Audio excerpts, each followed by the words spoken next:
денес го представуваме граѓанското движење против осиромашување. Движењето против осиромашување е против било какво зголемување на даноците, против зголемување на трошоците за придонеси на здравствено, пензijsko осигурување и придонеси за вработување. Зголемувањето на даноците ќе значи удар врз стопанството и компаниите. Зголемувањето на трошоци за работа, кои ќе резултираат со пореметување на балансот и поскапување на производите за секојдневна употреба. На крајот, секи удари под джебот на граѓаните. Собствениците на компании с големите трошоци кои ќе се наметат преку зголемите даноци, нема да ги надоместат со тоа што ќе се скати од својот профит, туку преку намалување на платите на работниците. Помали приходи ќе значат слабење на економската моќ на граѓаните и зголемување на сиромаштијата. Поскапото производство и услугите за собствениците на компании ќе значи поскапување на производството за широка потрошувачка. Повеќе пари за државата, а помалку за стопанството, значи и помалку пари за нови инвестиции и проширување на компаниите. Тоа ќе биде додатен фактор за затварање на фабрики и мали бизниси кои ќе бидат под најголем удар.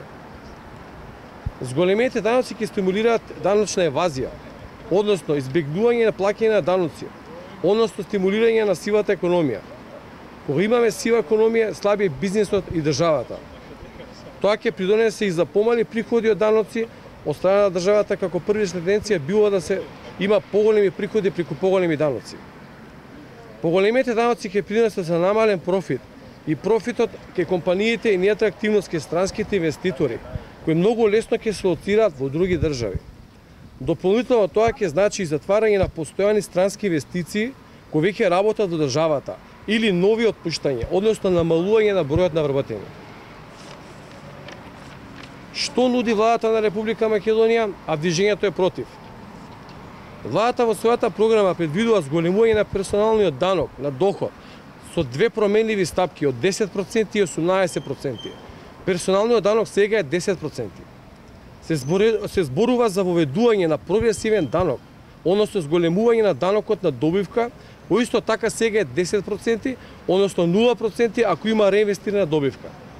Граѓанското движење е против зголемување на придонесите за здравствено, пензijsko осигурување и вработување, каде сега просекот е 27%. Што бара движењето против осиромашување? Прво, владата безусловно и јавно да се откаже од планот за било какво зголемување на даноците. Зголемување на даноците ќе влие на зголемување на трошоците за живот, а и со осиромашувањето на компаниите и граѓаните. Второ, бараме намалување на даноците и трошоците за придонеси. Персоналниот данок да се намали од 10 на 9%, односно придонесите од 27 на 25%. Намалените даноци ќе влијаат стимулативно за економијата и ќе возможат релаксација во однос на потрошувачката и граѓаните. Трето, владата да се откаже од непродуктивни трошоци, како на пример од зголемени средства за привремени вработување, храна, репрезентации и службени картички, за сметка на зголемување на капитални инвестиции, градба на патишта, училишта, градинки, здравствени установи, како и поддршка на стопанството. Почитувани, воедно ги известувам сите граѓани на Република Македонија да не се приклучат во нашето граѓанско движење без разлика да имаат етничка и верска припадност.